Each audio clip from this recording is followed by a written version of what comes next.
Adèle Bréau, bonjour. Bonjour, Un grand merci d'avoir accepté l'invitation de la Fringale culturelle, c'est un grand plaisir. merci à vous. Alors, on se rencontre pour la toute première fois pour votre premier roman, La Cour des Grandes. Alors, c'est votre premier roman, vous avez déjà publié un essai, c'est ça? J'ai publié un livre sur les expressions Ouais. énervantes, mais c'est effectivement mon premier roman. C'était un thème assez rigolo. Ouais. C'était les expressions énervantes au bureau, dans les médias, à la télé. Ça s'est plutôt bien vendu. Ouais. Ça a été une surprise. Pas totalement, parce qu'en fait j'avais écrit un article sur Terra Femina, le Ouais. site pour lequel je travaille, qui avait vraiment cartonné au-delà de toutes nos espérances, parce que on traitait des expressions du boulot qui me paraissaient plutôt propres à la publicité, au marketing, et manifestement on est tous envahis par ces expressions insupportables, et il y avait eu de l'ordre de 200 000 partages sur Ouais. l'article. Déjà, c'était une bonne base pour se dire, et si on Exactement. continuait l'aventure plus loin? Et ça a fonctionné. Aujourd'hui, c'est tout à fait différent. On est dans la fiction, c'est un premier roman.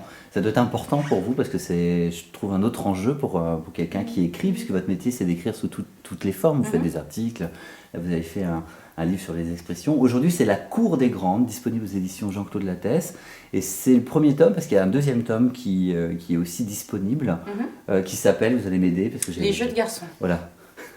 Donc d'un côté il y a le pan des filles et de l'autre côté il y a le pan des garçons. C'est ça, en fait, on l'appelle la saison 2, mais c'est pas la suite du premier, c'est la même année scolaire, hein, parce que le récit se déroule de septembre au Kermesse, donc Ouais. au mois de juin. La même année scolaire, vue par le regard des héros de l'histoire. Alors au départ ce sont des femmes, il y en a 4. Pourquoi vous vouliez mettre en scène ces 4 personnages? L'idée, c'était pas forcément d'en mettre 4 au départ. L'idée, vraiment, c'était de donner la parole à des mères de famille dans une comédie romantique, parce que la plupart du temps, dans les Bridget Jones, Co., dont je suis très friande, on met en scène des célibataires dont le but, c'est de trouver un mari pour pouvoir fonder une famille. Fin de l'histoire, tout le monde est content. Et je trouvais qu'on ne donnait pas assez... on ne mettait pas assez en avant comme héroïne des mères de famille dont la vie continue. Elles ne sont pas enfermées dans un placard, il leur arrive plein de trucs.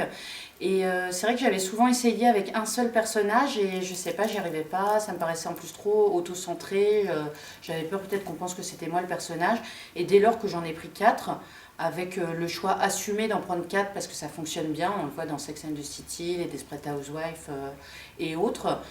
Voilà, ça a été beaucoup plus fluide et j'ai pu aborder plein de thèmes à travers ces 4 femmes. Oui, c'est assez malin parce que et nous lecteurs on le ressent bien, on s'attache à ces 4 personnages. Donc là pour le coup c'est bien, c'est quand même bien bossé Adèle parce qu'on aurait pu s'y mélanger.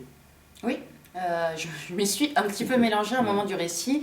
Je les ai mises sur fiche, comme on fait dans les séries, parce qu'il y a un petit côté série aussi dans le livre. Et voilà, c'est vrai qu'elles ont chacune bien leur caractère. Alors justement, on peut peut-être en parler de manière très brièvement, les présenter un petit peu toutes les 4. Alors il y a Mathilde qui est la plus emblématique du livre, qui traite ce qu'on appelle les working moms. Voilà, ça ne met pas de côté les femmes au foyer, mais c'est vrai que c'était un peu le clin d'œil aux Desperate Housewives. Ces femmes-là, elles ont la double problématique d'avoir des vies actives et d'être mères de famille. Et elle travaille dans une entreprise, elle a un mari qui fout pas grand-chose, elle a 2 enfants et c'est celle qui est le plus soumise à tous ces problèmes de nounou, de réunion. À côté de ça, il y a Lucie qui, elle, est assez aisée financièrement et donc on pourrait croire que pour elle c'est plus facile. On se rend compte que pas forcément. Elle a été mère au foyer, elle a repris un boulot, donc voilà, ça traite de thèmes un peu différents. Il y a Eva qui, elle, rêve de devenir mère. Et on va voir si elle y parvient. Elle rêve de devenir mère et du coup elle subit un petit peu toutes les lamentations entre guillemets de ses copines sur la maternité, alors que elle c'est vraiment le but de sa vie à ce moment de la trentaine. Et il y a Alice qui, elle, a eu un enfant très jeune, donc elle est maman d'une ado.